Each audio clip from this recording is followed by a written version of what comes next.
अच्छा हम आंसर की दिला देंगे, ठीक है, बैठ जाओ। डाइजेस्टिव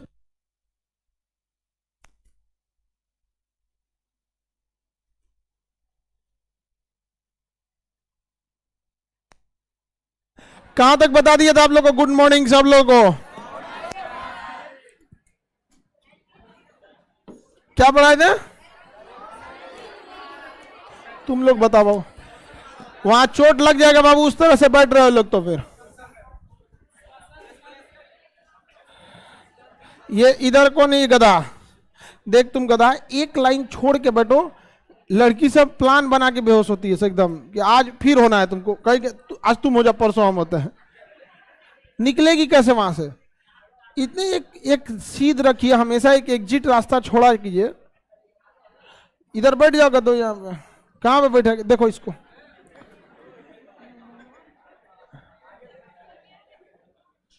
तुम ये पूरा पागल है ये। देखो इसको कहा टहले गए। नया नया आया था ना, तो ये आके हमसे शिकायत कर, तुम ही था ना नया नया, हमको बैठने को नहीं मिला। 6 महीना हो गया इसको लिए हुए, ज्यादा ही हो गया। आगे कहाँ बैठे, एडमिशन ले लिए लोग। अब समझ में आ गया? हम तुमको क्या बोले थे कि कुछ दिन रुक जाओ, अपने समझ में आ जाएगा।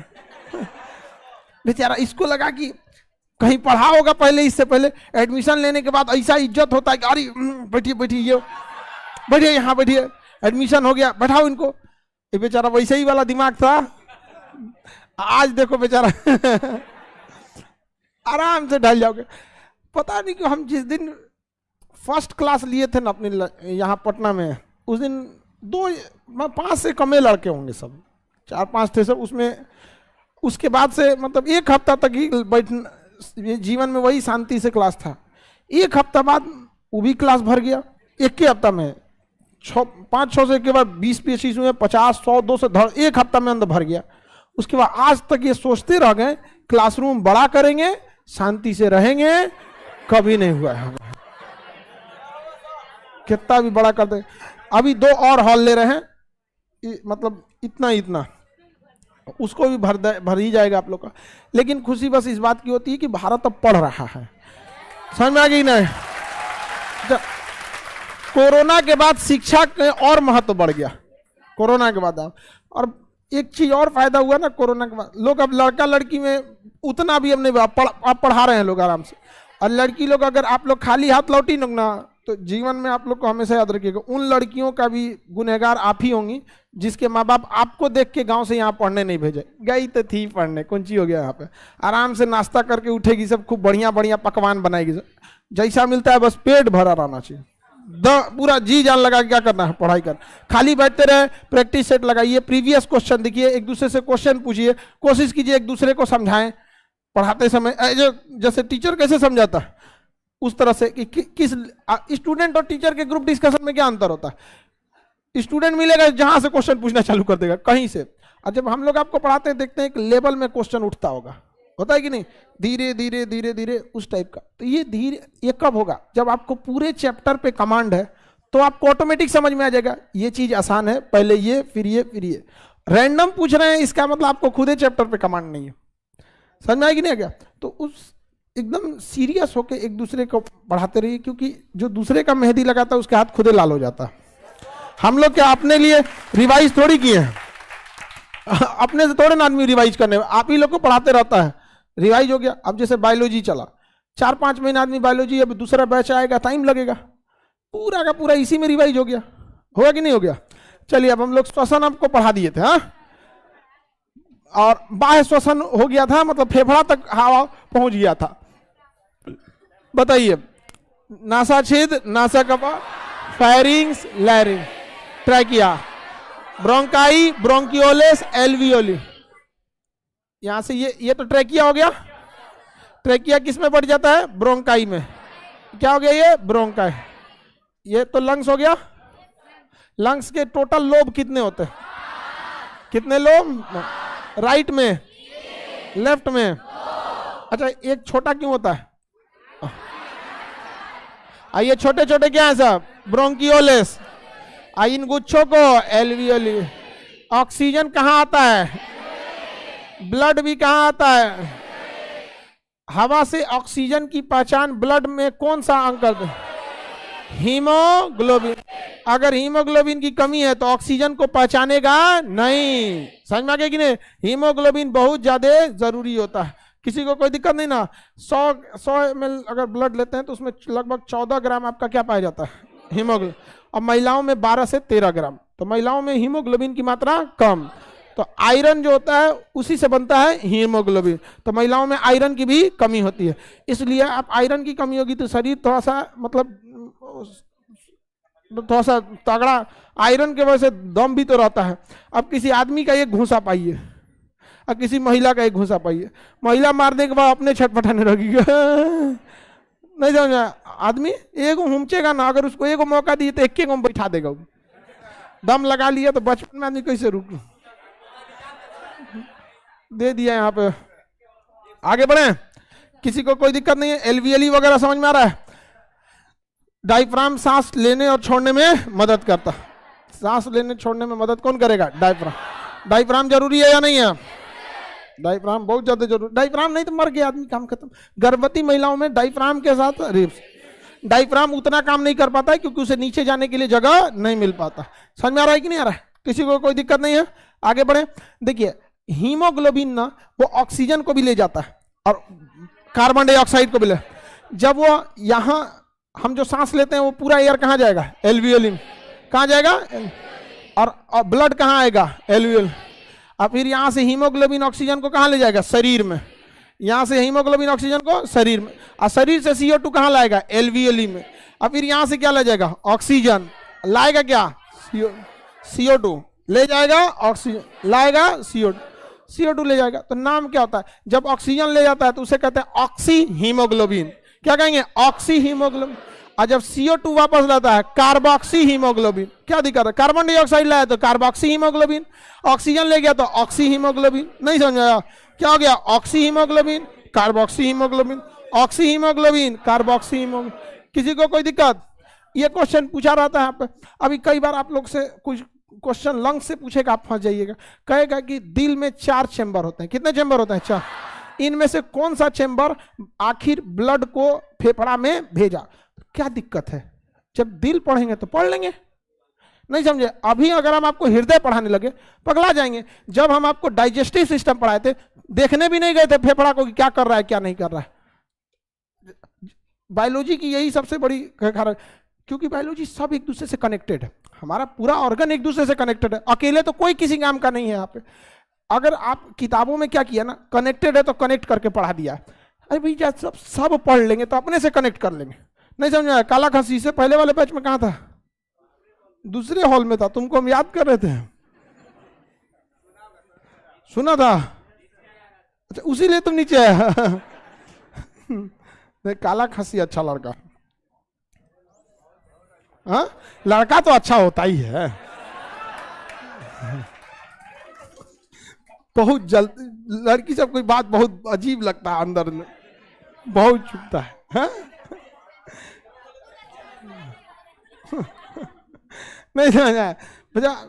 कितना इन सबको अजीब लगता होगा। पूरे जगह पे देखिए ना, हम लोग के स्कूल में बाप रे बाप, हम लोग अगर थोड़ा सा गलती करेंगे टीचर लोग अपने को बाहुबली समझ के पीटता था। धाए धाए। और लड़की सब नहीं पढ़ के आई लाद।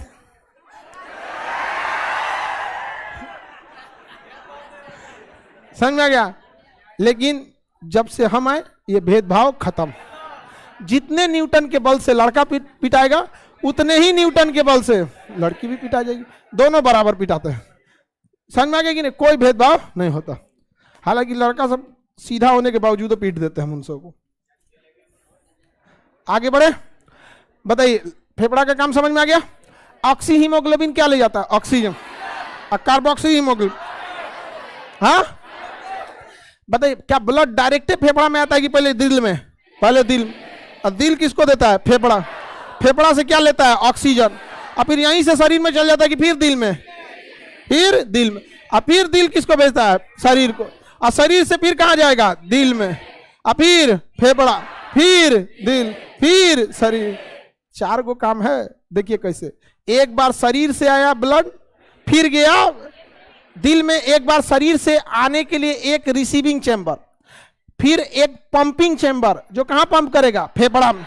फिर फेफड़ा उसे शुद्ध किया है तो शुद्ध ब्लड का रिसीविंग चेंबर, और फिर एक शुद्ध ब्लड का पंपिंग चेंबर। समझ में आ गया कि नहीं आ गया? कितने चेंबर होते हैं? अच्छा, हल्का हल्का आपको फील हो रहा है ना कि 4 को क्यों है? शरीर से जितना कार्बन डाइऑक्साइड वाला ब्लड है वो एक स्टोरेज चेंबर में आएगा, उसके बाद डगर के वो छोटे पंपिंग चेंबर में जाएगा जो ढकेल के बस कहां पहुंचा दे, फेफड़ा। फेफड़ा से क्या लेगा, ऑक्सीजन। अब वो शुद्ध ऑक्सीजन वाले पंपिंग किस में आएगा, स्टोरेज चेंबर में। अब फिर कहां जाएगा, हैवी पंपिंग चेंबर में, क्योंकि अब की बार उसको बस फेफड़ा नहीं पहुंचाना है, पूरा शरीर पहुंचाना है। समझ में आ गया कि नहीं? तो कितने चेंबर, 4 का काम नहीं समझ में आ गया? हार्ट तक पहुंचते पहुंचते बहुत हद तक हम लोग दिल को समझ लेंगे। आप लोग अभी दिल को समझे नहीं है, आप लोग इस वाले दिल को समझे हैं। इस ससुरा का कोई ठीक नहीं है। आप समझ में आ गया कि नहीं आ गया? ये पगला होता है, मैट्रिक में कहीं और जाता है, इंटर में कहीं और, ग्रेजुएशन में कहीं और। जब मैट्रिक में रहता है तो उसको लगता है यही दुनिया है, इंटर में जाता है तो बकलोल थे आप। समझ में? जिंदगी के जिन लम्हों में आप रोए होंगे, बड़े होने के बाद उन्हीं लम्हों को याद करके हंसेंगे कि कितने बेवकूफ थे हम। आप थोड़ा सा इंतजार कीजिए। आप लोग मैट्रिक इंटर पास किए होंगे, कुछ लड़के इंटर में होंगे, कुछ ग्रेजुएशन में होंगे। मैट्रिक में की चीजों को याद करके आप लोग हंसते होंगे। बचपना को कैसे याद करके हंसते हैं कि दूध में पेंसिल का छिलका डाल के रबड़ बनाते थे। तो थोड़ा सा धैर्य रखा कीजिए। समझ में आ गया कि नहीं आ गया? लाइफ है ये, इसमें लीवर फेफड़ा उपड़ा हमेशा कुछ ना कुछ इसको डिस्टरबेंस होते रहेगा। आगे बढ़े। दिल के कितने चेंबर, कितने चेंबर? शरीर से कार्बन डाइऑक्साइड वाला लाने के लिए रिसीविंग चेंबर, और फिर छोटा पंपिंग चेंबर। कहां पंप करेगा, फेफड़ा में। फेफड़ा में क्या मिलेगा, ऑक्सीजन। क्या फेफड़ा फेंक सकता है ब्लड को? नहीं। वो कहां भेजेगा, रिसीविंग चेंबर। और ये बड़ा पंपिंग चेंबर, अब वो पूरे शरीर में पंप कर दे। तो जितना चेंबर उतना काम। नहीं समझ में आया? कितने चेंबर, कितने चेंबर? फेफड़ा पंप नहीं कर सकता, फेफड़ा पंप नहीं।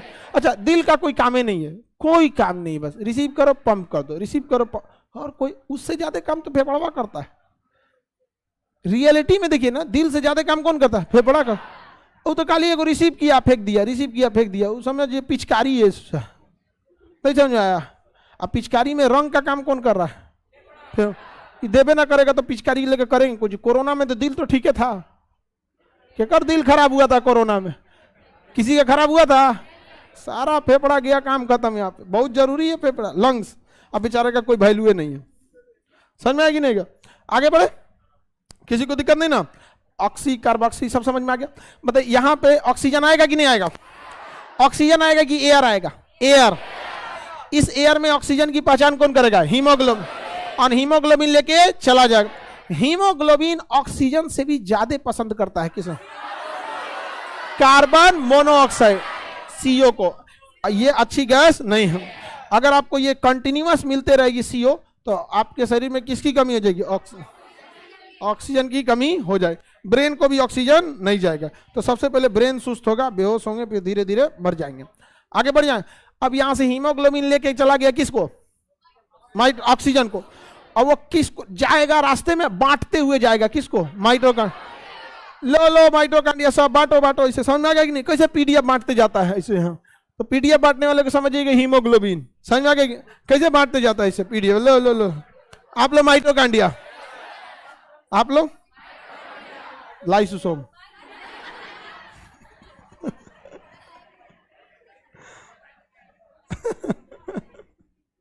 लाइसोसोम नहीं, चलिए माइटोकॉन्ड्रिया होता है। लड़की गुस्सी आ जाती है सब। अब हम आते हैं कोशिका के अंदर, क्योंकि जो ऑक्सीजन ले गया है हीमोग्लोबिन, अंततः वो किसे में देगा? कोशिका में। पहले कोशिका को देगा तब ना उसमें माइटोकॉन्ड्रिया है। तो ये कोशिका।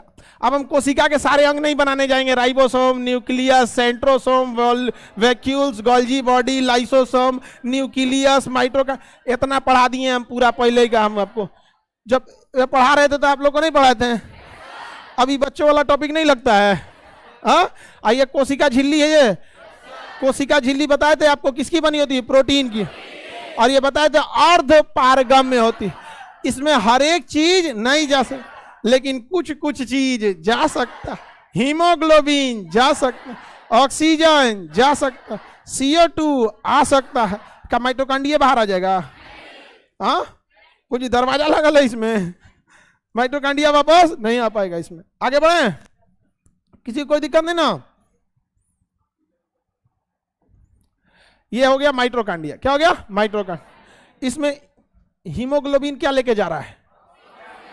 हीमोग्लोबिन लेके चला गया ऑक्सीजन, तो पहले ऑक्सीजन लेके चला गया इसमें ऑक्सीजन।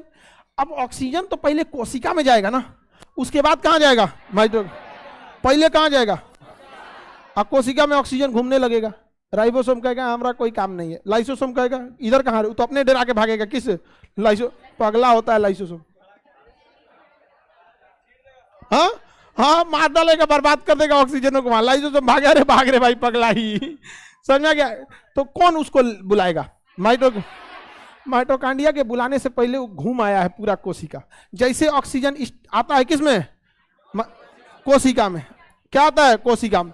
तो कोशिका में क्या भरा हुआ है? कोशिका द्रव। क्या भरा हुआ है? कोशिका द्रव। क्या भरा हुआ है? तो कोशिका द्रव में ऑक्सीजन की कोई जरूरत नहीं होती है। ऑक्सीजन ये एब्जॉर्ब नहीं करता है, लेकिन ऑक्सीजन को देख तो लेता है ना। अब जैसे बारात में आप कोई खाना खाते नहीं है, कोई चीज अगर कोई खाने वाला चीजें पसंद नहीं है तो एटलीस्ट देखते तो है, भी छोड़ते हैं ना, अरे हटाओ यहाँ से, अभी नहीं है, ये हम वाला नहीं खाएंगे। समझ में आ गया कि नहीं? सबकी अलग अलग पसंद है। उसी तरह ये कोशिका द्रव को ऑक्सीजन पसंदे नहीं है, लेकिन जैसे ही ऑक्सीजन को देख लेता है ना, ग्लाइकोलाइसिस चालू कर देता है। क्या चालू कर देता है? क्या चालू करता है? ग्लाइको। तो कोशिका द्रव में दो क्रिया होती है, एटीपी का निर्माण होता है और 4 एटीपी बन जाते हैं। कितने बन जाते हैं? जैसे ऑक्सीजन प्रवेश किया कितने एटीपी बनेंगे? 4 एटीपी। क्या? कितने एटीपी? 4 एटीपी। कितने एटीपी? और इसके पास पहले से ग्लूकोज है। क्या है? ग्लूकोज। कैसे पहले से ग्लूकोज है? जब आप खाना खाए थे, याद कीजिए, जब आप खाना खाए थे तो उस खाना को आपको पाचन हुआ था। पाचन के बाद वो छोटी आंत बड़ी आंत होते हुए एब्जॉर्ब हुआ था। एब्जॉर्ब के बाद लीवर उसे स्टोर कर लिया था और कहाँ मिला लिया था? ब्लड में। लेकिन वह ग्लूकोज डायरेक्ट आपके किसी काम का नहीं है, उसे तोड़कर आपको अपने शरीर के हिसाब से बनाना जरूरी है। तो यहां ग्लूकोज क्या होता है? टूटता है। ग्लूकोज क्या होता है? ग्लूकोज क्या होगा? टूटता है। ग्लूकोज टूटता है। क्या है? ग्लूकोज टूटता है। इस क्रिया को हम ग्लाइकोलाइसिस कहते हैं। क्या कहते हैं? ग्लाइकोलाइसिस। समझा गया कि नहीं? क्या लाइसिस का मतलब होता है टूटना और सिंथेसिस का मतलब होता है बनना। ये टेक्निकल वर्ड है। लाइसिस मतलब टूटना और सिंथेसिस मतलब बन। लाइसिस मतलब, सिंथेसिस मतलब। तो यहां ग्लूकोज टूट रहा है तो हम क्या कहेंगे? ग्लाइकोलाइसिस। क्या कहेंगे? ग्लाइकोलाइसिस की क्रिया में ऊर्जा की जरूरत पड़ेगी कि नहीं पड़ेगी? ग्लूकोज बना कहां से था जी? खाना खाए थे कि नहीं खाए थे? अंततः प्रोटीन कार्बोहाइड्रेट सब तोड़ ताड़ के क्या बना दिया गया था? ग्लूकोज। लेकिन वो ग्लूकोज तो खाना वाला ग्लूकोज था, हमारे शरीर में कैसे एडजस्ट होगा? उसको अलग डिजाइन करना पड़ेगा। तो ग्लूकोज को क्या कर लिया जाएगा? तोड़ दिया। इस ग्लूकोज को तोड़ने के लिए ऊर्जा की जरूरत है, बहुत कम जरूरत है लेकिन है ऊर्जा की जरूरत। तो कितने एटीपी बने हैं? इसमें से 2 एटीपी खर्च हो जाएंगे ग्लूकोज को तोड़ने में। किसमें खर्च हो जाएंगे? ग्लूकोज को तोड़ने में। तो ग्लाइकोलाइसिस में कितने एटीपी खर्च होते हैं? तो ग्लाइकोलाइसिस में कितने एटीपी खर्च? कितने एटीपी? याद रहेगा, ग्लाइकोलाइसिस में खर्च होने वाले एटीपी 2। अच्छा, था कितना?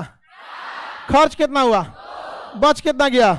क्वेश्चन पूछा हुआ है यूपीएससी सीडीएस में, ग्लाइकोलाइसिस के फलस्वरूप कितने एटीपी का लाभ होता है? 2।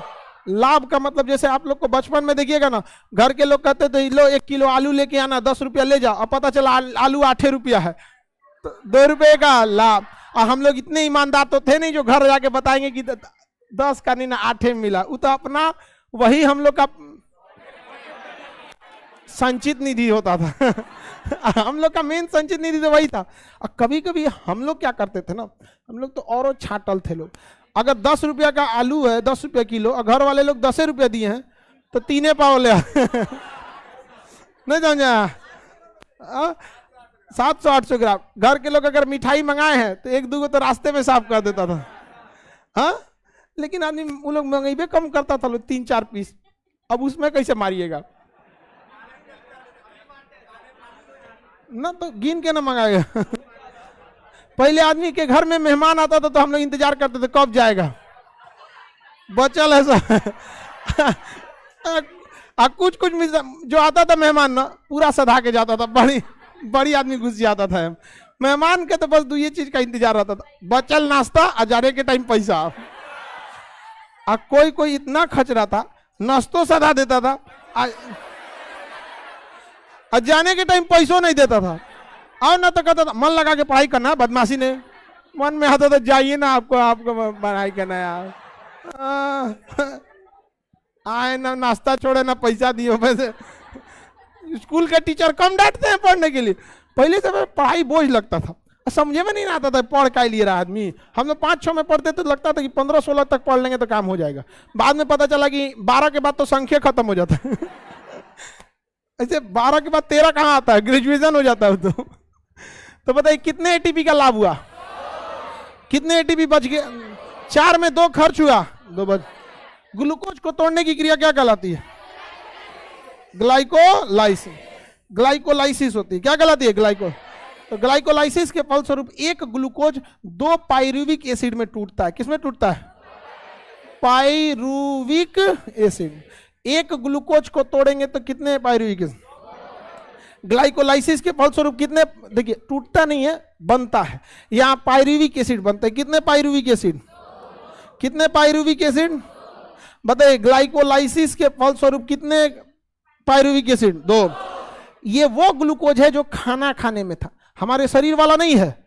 ये जो हम भोजन में किए हैं उस ग्लूकोज में एटीपी की कमी होती है। हम लोग जो ग्लूकोज चाहिए उसमें 38 एटीपी चाहिए। उसमें कितने एटीपी चाहिए? 38।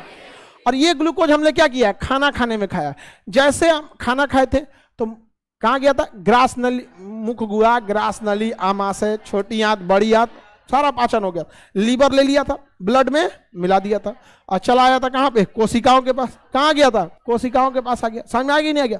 और इस ग्लूकोज के, ये क्या चीज आ गया जी?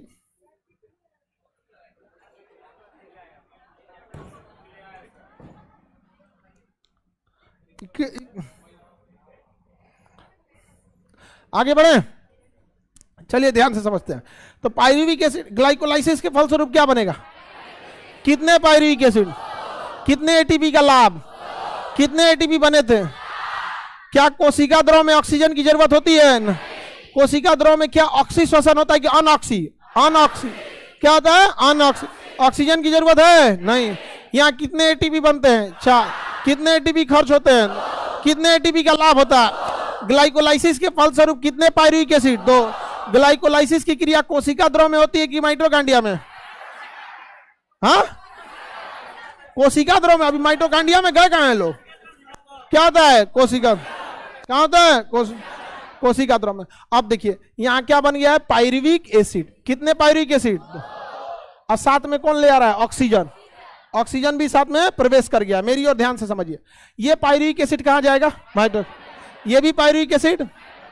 आइए ऑक्सीजन भी कहां जाएगा? माइटोकांड्रिया। तो माइटोकांड्रिया में पाइरुविक एसिड कितना पहुंचा? 2। पाइरुविक एसिड पहुंचा 2। ऑक्सीजन पहुंचा, मतलब ऑक्सीजन तो ऑक्सीजन गैस है, उसमें संख्या में थोड़ी गिनेंगे उसे। ऑक्सीजन पहुंचा और कौन पहुंचा? पाइरुविक। अब यहां ऑक्सीजन पाइरुविक एसिड को तोड़ना चालू करेगा। क्या करेगा? तोड़ना चालू करेगा माइटोकांड्रिया में। माइटोकांड्रिया भी कहेगा तोड़ो इसको, तोड़ इसको। तो पाइरुविक एसिड को क्या किया जाएगा? तोड़ दिया जाएगा। तो बताइए पाइरुविक एसिड कहां टूटता है? ग्लूकोज कहां टूटता है? कोशिका द्रव। ग्लूकोज टूटेगा, ग्लूकोज टूटेगा, अब पाइरुविक एसिड टूटेगा। माइटोकांड्रिया में जो पाइरुविक एसिड टूटता है किस गैस की उपस्थिति में? इस टूटने की क्रिया की सबसे पहली खोज क्रेब्स नामक विद्वान ने किया था, अतः इसका नाम रख दिया क्रेब्स साइकिल। क्या नाम रख दिया? क्रेब्स। तो बताइए पाइरुविक एसिड टूटने की खोज सबसे पहले किसने किया? किसने? क्रेब्स। नाम क्या रख दिया? Krebs cycle. क्या नाम रख दिया? क्रेब्स। बताइए क्रैब साइकिल कहाँ चलता है? हाँ, माइटोकांड्रियम। ऑक्सी श्वसन कहाँ होता है? माइटोकांड्रियम। ऑक्सी श्वसन अनऑक्सी श्वसन, अनऑक्सी श्वसन ग्लाइकोलाइसिस कोशिका, 4 एटीपी का निर्माण कोशिका। अनऑक्सी श्वसन कितने एटीपी बनते हैं? 6।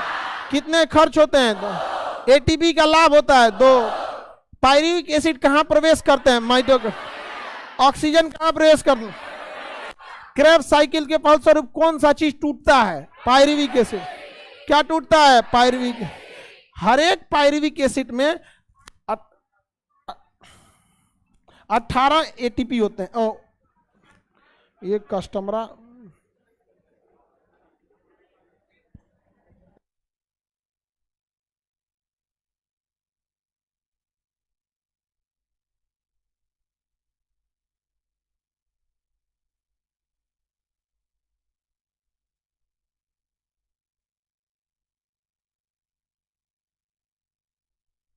समझे में नहीं आ रहा है, कस्टमर था कि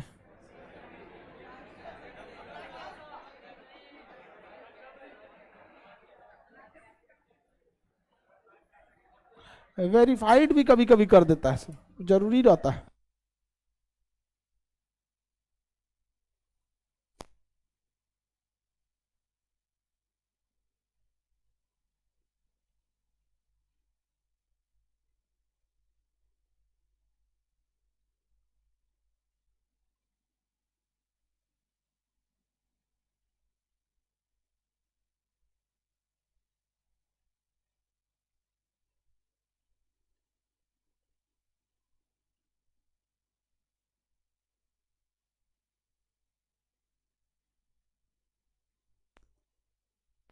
आगे बढ़े बाबू, किसी को कोई दिक्कत नहीं ना? बताइए पायरुविक एसिड कहाँ टूटता है? हाँ, एक पायरुविक एसिड में 18 एटीपी होते हैं। कितने एटीपी? तो पायरुविक एसिड क्या कोशिका द्रव में टूट सकता है? यहां टूटेगा ग्लूकोज। ग्लूकोज के टूटने से कितने पायरुविक एसिड? 2। ये पायरुविक एसिड कहाँ जाएगा? माइटोकांड्रियम। अब पायरुविक एसिड कहाँ टूटेगा? माइटोकांड्रियम। एक पायरुविक एसिड में कितने एटीपी? तो दूसरे पायरुविक एसिड में भी कितने एटीपी? 18 एटीपी। दोनों को जोड़िएगा 36 एटीपी। माइटोकांड्रिया में कितने एटीपी? 36। माइटोकांड्रिया में 36। ऊर्जा ही नहीं बनेगा, ऊर्जा बनेगा ही नहीं बनेगा। रीजन क्या है कि 36 एटीपी जो बनाए हो तो ऑलरेडी पायरुविक एसिड में था ही। आपको जब तक 38 एटीपी नहीं होगा तब तक ऊर्जा बनेगा ही नहीं, वह ऊर्जा बनेगा नहीं। याद कीजिए कोशिका द्रव में 4 एटीपी में 2 ही एटीपी खर्च हुआ, 2 एटीपी का लाभ हुआ था। तो यहां पर क्या होगा? Plus 2 ATP. कितने एटीपी? अब 38 एटीपी मिलकर क्या बनाता है? एक ग्लूकोज बनाता है। और इसी ग्लूकोज से हमें क्या मिलती है? ऊर्जा। इस ग्लूकोज से क्या मिलती है? ऊर्जा। 38 एटीपी मिलके कितने ग्लूकोज? एक ग्लूकोज। 38 एटीपी मिलके कितने ग्लूकोज? तो बताइए ऊर्जा फाइनली कहां बना? हाँ, माइटोकांड्रिया। तो कोशिका के अंदर दो क्रिया हुई, एक कोशिका द्रव में, एक माइटोकांड्रियम। कोशिका द्रव में क्या ऑक्सीजन का काम है? नहीं। क्या ऑक्सी श्वसन की अनऑक्सी? अनऑक्सी। कितने एटीपी? 4। ये 4 एटीपी कौन सा काम करते हैं? ग्लाइकोलाइसिस। ग्लाइकोलाइसिस के फलस्वरूप कितने एटीपी? 2 एटीपी खर्च हो जाते हैं। कितने एटीपी खर्च होते हैं? 2। कितने एटीपी का लाभ होता है? 2। अब बचा हुआ 2 पायरुविक एसिड कहां जाता है? ऑक्सीजन भी कहां जाता है? तो माइटोकांड्रिया में ऑक्सी श्वसन की अनऑक्सी श्वसन। ऑक्सी श्वसन के फलस्वरूप कौन सा cycle? Krebs cycle. Krebs cycle के फलस्वरूप क्या टूटता है? Pyruvic acid. क्या टूटेगा? एक पायरुविक एसिड में कितने एटीपी? हाँ, 18। तो 2 से मिलके 6 और 2 बचा हुआ एटीपी मिलके 38। और यह 38 एटीपी मिलके क्या बनाता है? ऊर्जा। हाँ, ग्लूकोज। एक ग्लूकोज बना देता है। और एक ग्लूकोज से हमें 4.2 किलो कैलोरी ऊर्जा मिलती है। कितनी मिलती है? 4.2 किलो कैलोरी ऊर्जा मिलती है। और हमें दिन भर समय बिताने के लिए कम से कम 2500 किलो कैलोरी चाहिए। कितना चाहिए? 2500 किलो कैलोरी चाहिए, यानी 2500 किलो कैलोरी चाहिए। ये कितना कैलोरी बना रहा है? 4, लगभग 4, सीधे बताइए ना, 4 किलो कैलोरी। यानी जब तक सांस चलेगी हमें ऊर्जा मिलते रहे, जब तक सांस चलेगी ऊर्जा मिले। हर सांस में कितने एटीपी ऊर्जा बन रहा है कि नहीं? अच्छा, ये तो एक ही ठो कोशिका बनाया, क्या कोशिकाओं की कमी है? एक को माइटोकांड्रिया है, करोड़ों करोड़ों क्या है सब माइटोकांड्रिया, करोड़ों माइटोकांड्रिया। उसमें से तो बहुत सारी एनर्जी आंतरिक क्रियाओं में खर्च होती है। दिल को धड़कने के लिए ऊर्जा चाहिए, पेट को पचाने के लिए, आंख को देखने के लिए। नहीं तो आपके मोबाइल का चार्ज 5% से नीचे जाता है तो फ्लैश लाइट नहीं जलता है, जलता है? हम लोग का ही फ्लैश लाइट हुआ का सुने क्या? भूख लगल है तो नोटिफिकेशन आ रहा है, भूख लगी है आंख कम खुलेंगे, होता है क्या ऐसा? तो जरूरी नहीं कि जो आप ऊर्जा सोच रहे हैं कि काम करने में ही, आप सोए भी रहते हैं तो आपके शरीर में ऊर्जा खर्च होती है। आपका पूरा बॉडी स्ट्रक्चर, इंटरनल सॉफ्टवेयर काम कर रहा होता है। समझ में आएगी नहीं? आ गया? तो आपके शरीर द्वारा बनाई गई अधिकांश ऊर्जा आपके आंतरिक कार्यों में ही खर्च हो जाती है। वो 10 से 20% काम में आप बाहर से खर्च करते हैं। कोई लकड़ी चीर रहा है तो कोई कुछ कर रहा है, ये बाहर वाले में उतना नहीं, सारा तो अंदर ही खत्म हो जाता है। नहीं समझ में आया? किसी को दिक्कत? आगे बढ़ जाए ना। तो कोशिका में होने वाला श्वसन समझ में आ गया?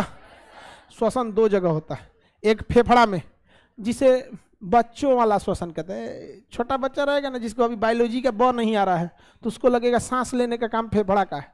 अब समझ में आ गया एक कोनो काम ना है। फेफड़ा का कौन सा काम है फेफड़ा का जी? बस इकट्ठा कर लेना, हीमोग्लोबिन को मिला देना, ले ले ले ले, समझ में आ गया कि ऑक्सीजन ले। ये कहाँ जाएगा? दिल के पास। कहेगा चाचा ढकेल दियो, तो खींचेगा उसको, दिल धड़ाक से फेंकेगा। अब फिर कहाँ जाएगा? कोशिका।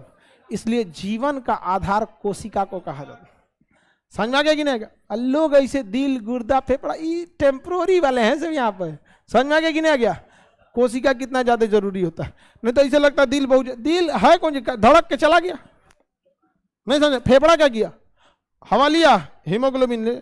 ब्लड और कोशिका सबसे जरूरी है, ब्लड और कोशिका सबसे जरूरी। ब्लड रहेगा तो सब कुछ है, उसी में प्लेटलेट है, हीमोग्लोबिन है। और कोशिका रहेगा तो उसमें सब है, माइटोकांड्रिया। तो शरीर में सबसे जरूरी अगर कुछ है तो ब्लड और कोशिका। इसलिए हीमोग्लोबिन का लेवल गिरता है तो लोग मर जाते हैं। अगर किसी का हीमोग्लोबिन कम है तो उसको बहुत चक्कर आएगा। हालांकि हीमोग्लोबिन के बारे में ब्लड में पढ़ेंगे कि थकान क्यों होता है। कई ठो को देखिएगा ना, पढ़ाई के टाइम पे जैसे पढ़ने बैठेगा ना, तकिया को 3 बार मोड़ के टेक लगाएगा फिर पढ़ेगा। समझ में आ गया कि नहीं? सुस्त रहेगा, यहाँ पे मन नहीं लगेगा, पूरा दहिया दुखाएगा, अपने से हाथ गोड़ दबाएगा, इसे इसे। समझ में आ गया कि नहीं आ गया? हमेशा उसको अब पढ़ने बैठेगा तो खाली पन्ना पलटेगा, इसको इतना दिन में पढ़ लेना, इसको इतना दिन में छोड़ो, बाद में पढ़ दो, यहाँ पर चाय पी के आते हैं होता है कि नहीं? सब वह बीमारी वाला ही है सब। तुम लोग किसी को दिक्कत है तो बताइए। श्वसन समझ में आ रहा है? श्वसन कितने टाइप से? 2 टाइप। श्वसन कितने टाइप से? 2 टाइप से। एक होता है फेफड़ा में, एक होता है कोशिका में। एक होता है फेफड़ा में, एक होता है कोशिका। फेफड़ा में होने वाले श्वसन को बाह्य श्वसन, और कोशिका में होने वाले श्वसन को आंतरिक श्वसन। कौन श्वसन?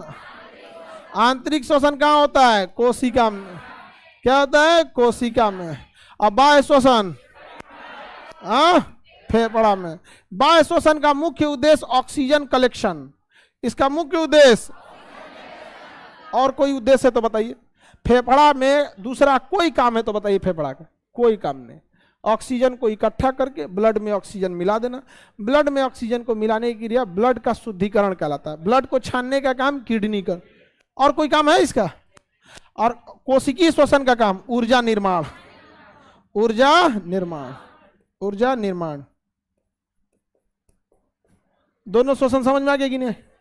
किताब में पढ़िएगा ना तो पहले ही लिख देगा ये बतिया, एकदम पहले ही लिख दिया ये बतिया, लड़का के दिमाग के ऊपर से जाएगा। कोशिकीय श्वसन 2 टाइप का, बाह्य श्वसन, आंतरिक श्वसन। पगला गया वही में।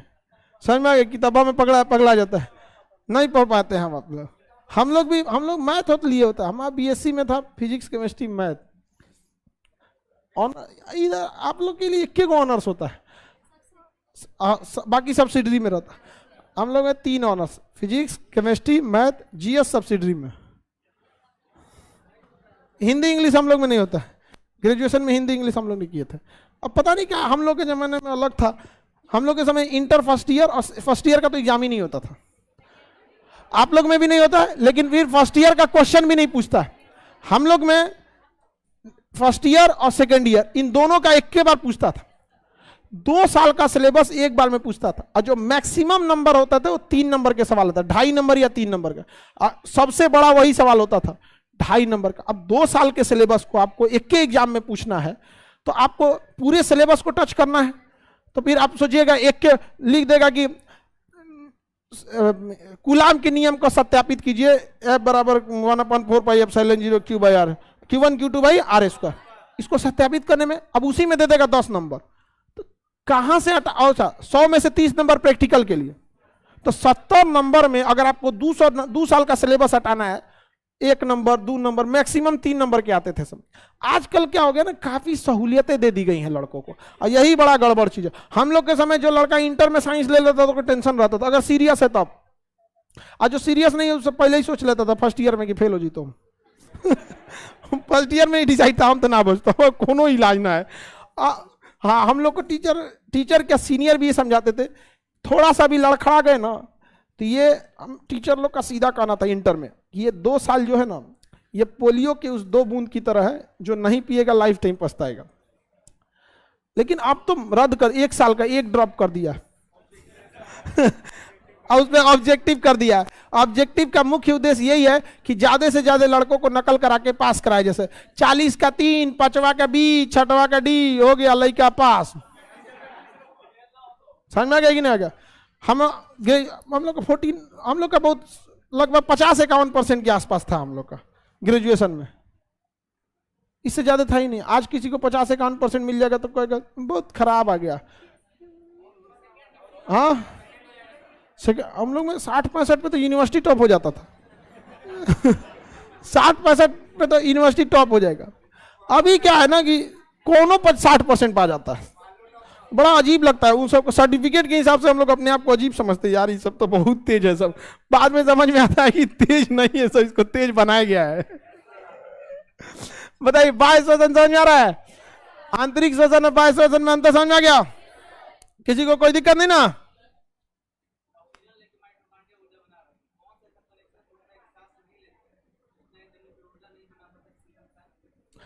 देखिए, इनका कहना है कि माइटोकॉन्ड्रिया ऊर्जा बनाता है, तो ऊर्जा स्टोर भी रहता है। ऊर्जा क्या रहता है? स्टोर भी रहता है। इनका कहना है कि 10 मिनट हम सांस नहीं लेंगे तो सोचा मर काहे जाते हैं। 10 दिन हम 2 दिन नहीं खाएंगे तो कोई दिक्कत नहीं है, ऊर्जा स्टोर रहती है। लेकिन हम अगर सांस लेना छोड़ेंगे तो मर क्यों जाते हैं? बहुत सारा चीज है। ब्रेन जो है ना स्टोर नहीं करता है, इसको डेली कमाएगा, डेली खाएगा। मतलब समझ में आ रहा है? सांस लेंगे तो यहाँ ब्लड जाएगा, ये ब्लड से ये पगला जाएगा यहाँ पे। इसलिए सांस अगर कम भी हुआ ना, सांस लेना तो छोड़ना तो बहुत दूर है, अगर हवा की मात्रा कम भी हुई ना तो ब्रेन डेली कमाने खाने वाला स्टोरेज का, यहाँ हम स्टोर करेंगे, पढ़ाई लिखाई वाला चीज स्टोर करेंगे कि ऊर्जा बैठ के स्टोर करेंगे? स्टोरे नहीं करता। स्टोर करता तो यो मोटाता। कभी देखेंगे किसी का खोपड़ी मोटा रहा है, शरीर मोटाता है। समझ आ रहा है कि नहीं? ये आपका ऊर्जा अगर इसको कंटिन्यूअस नहीं आएगा, ये काम करना छोड़ेगा। तो कहीं कहीं आपको बहुत ज्यादा उमस होती है, या गाड़ी 4 व्हीलर ट्रेन वगैरह में किसी किसी को ऑक्सीजन कम आता है तो उसका दिमाग काम करना छोड़ता है, तो उसको पहले चक्कर आना चालू होगा। यहाँ पर देखते हैं देहात में लोग कहते हैं फिट मार दिया, होता है यहाँ पे, हो जाता है। आंतरिक श्वसन समझ में आ गया कि नहीं आ गया? श्वसन कितने टाइप का?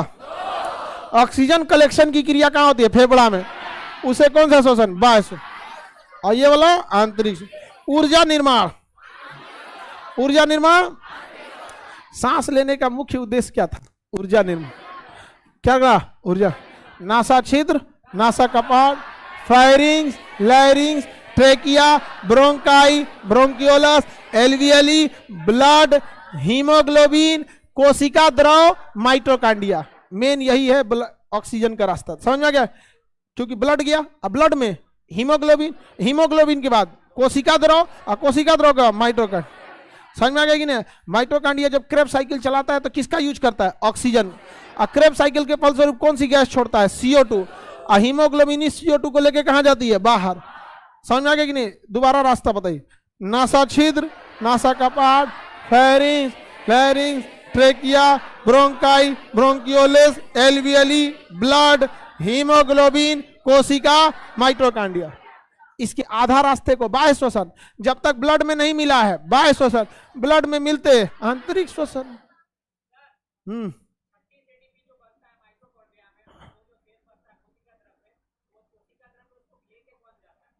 कोशिका द्रव मतलब ये जो पायरुविक एसिड को अंदर कौन ले जाता है? हाँ 36 बन गया, जो बच गया 2 ATP यहाँ पे, यही ना? ये ऑटोमेटिक अर्ध पारगम में होता है। क्या होता है? अर्ध पारगम। जिसको जिसकी जरूरत है उधर वो ऑटोमेटिक चला जाता है। यहाँ पर समझना कि अर्ध पारगम में होता है, बताया ना आपको। सेमी परमेबल मतलब हर चीज नहीं जा सकता, कुछ चीज जाएगा कुछ चीज नहीं जाएगा, उसी को करते हैं अर्ध पारगम।